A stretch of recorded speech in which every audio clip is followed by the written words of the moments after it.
آپ حضرات کو معلوم ہے حادثہ بھی ہوا ہے ہوائی جہاز کے گرنے کا. تو ہمارے ایک دوست ہیں پی آئی اے میں پائلٹ ہیں, ان سے بھی گپ شپ ہو رہی تھی, بڑے پریشان تھے, شہید ہو گئے پائلٹ بھی, کو پائلٹ بھی اور مسافر بھی. تو موت انسان کو خود گھسیٹتی ہے اپنی طرف. تو پی آئی اے میں جو بھی سلام دعا والے لوگ ہیں ان سے جب میری بات ہوئی, میں نے کہا دو حادثے تو ہمارے سامنے ہو گئے. جنید جمشید کا, وہاں تو ایک پائلٹ سے میری بات ہوئی تھی, انہوں نے بتایا تھا کہ جنید جمشید جس جہاز میں شہید ہوئے ہیں اس میں تو باقاعدہ انجینئر نے پہلے بتا دیا تھا.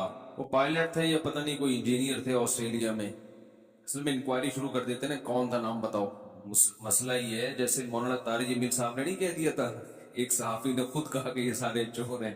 تو کہیں ایسا نہ ہو کہ میڈیا کے فون آئے پی آئی اے کا کون سا عملہ تھا جس نے آپ کو یہ کہا ہے. یہ تو سب کو معلوم ہی ہے, اس میں کون سی ڈھکی چھپی بات ہے. جنید جمشید جس جہاز میں شہید ہوا ہے نا, اس جہاز میں انجینئر نے پہلے کہہ دیا تھا کہ اس کا انجن صحیح نہیں ہے, کام نہیں کر رہا صحیح طرح سے, خطرہ ہے.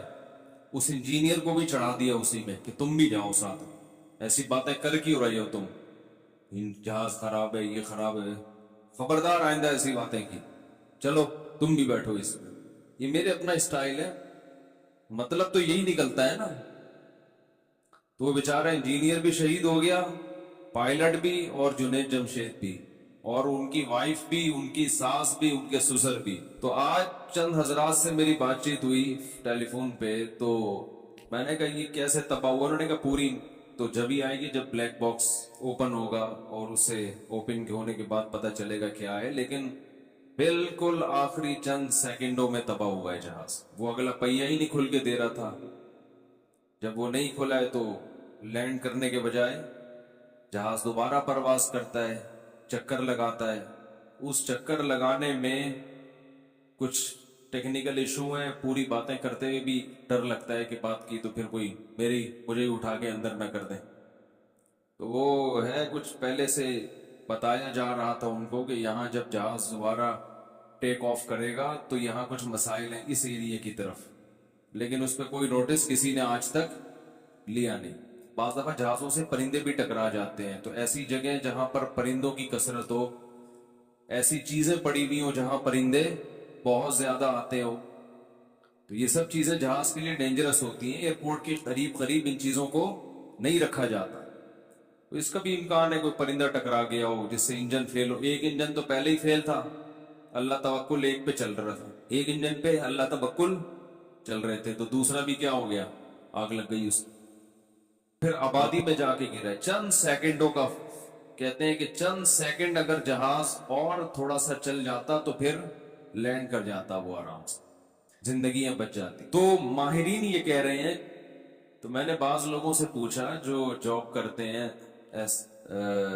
کچھ سمجھتے ہیں کہ میں زیادہ وضاحت نہیں کر سکتا. میں نے کہا کہ آئندہ کے سدھرنے کا کوئی چانس ہے اس حادثے کے بعد, کہ اب سیٹ ہو جائیں کہ بھئی چلو بھئی اب آئندہ بہت خیال کرو. انہوں نے کہا کوئی چانس نہیں ہے, کیونکہ ان کی صحت پہ 20 جہاز اور بھی گر جائیں کوئی فرق بولو بھائی نہیں ہے نا. کیونکہ اپنا تھوڑی نقصان کس کا ہو رہا ہے, گورنمنٹ کا. اور گورنمنٹ کا نقصان وہ کس کا نقصان, وہ صدر, وزیر اعظم یا گورنر کا نقصان تھوڑی ہوتا ہے. گورنمنٹ کا نقصان اصل میں کس کا ہے, عوام کا نقصان ہے. تو پبلک کا نقصان ہے. 25-30 جہاز بھی گر جائیں تو کوئی پرابلم کی بات بولو بھائی نہیں, کوئی مسئلہ نہیں. بہت زندگیوں سے کھیلا جا رہا ہے. اب جن کے جوان لوگ شہید ہو گئے, پھر جہاز میں جتنے لوگ شہید ہوئے اتنا ہی نقصان جہاز گرنے سے جو آبادی پہ گرا ہے اس میں چھوٹے چھوٹے بچے شہید ہوئے ہیں.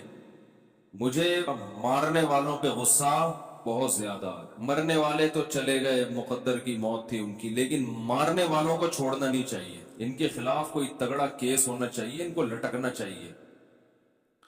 تو یہ زندگیوں سے کھیلتے ہیں. جہاز ویسے بھی اتنے دنوں سے کھڑے ہوئے تھے نا, تو ان کی تو ویسے بھی گاڑی جب اتنے عرصے سے کھڑی بھی ہو تو دھکا اسٹارٹ ہو جاتی ہے. وہ لاک ڈاؤن کی وجہ سے جہاز کھڑے ہوئے تھے, ان کو تو ویسے بھی پہلے خالی اڑا کے تجربہ کرنا چاہیے تھا کہ چل بھی رہا ہے کہ نہیں چل رہا. تو اللہ تعالیٰ ہی حفاظت کرے. بس اللہ نے قرآن میں فرمایا نا, وَلَا تَحْسَبَنَّ اللَّهَ غَافِلًا عَمَّا يَعْمَلُ الظَّالِمُونَ.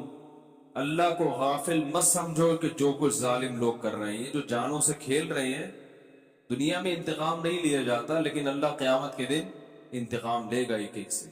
وہاں تو ایسا انصاف ہونے والا ہے کہ مالی ھذا الکتاب لا یغادر صغیرۃ ولا کبیرۃ الا احصاها، اللہ فرماتے انسان کہے گا یہ کیسا اعمال نامہ ہے، میری زندگی کا ایک گوشہ بھی اس نے نہیں چھوڑا، میں نے چھپ کے تنہائی میں ایک چھوٹا سا بھی گناہ کیا تو وہ بھی نکال کے رکھ دیا اسے۔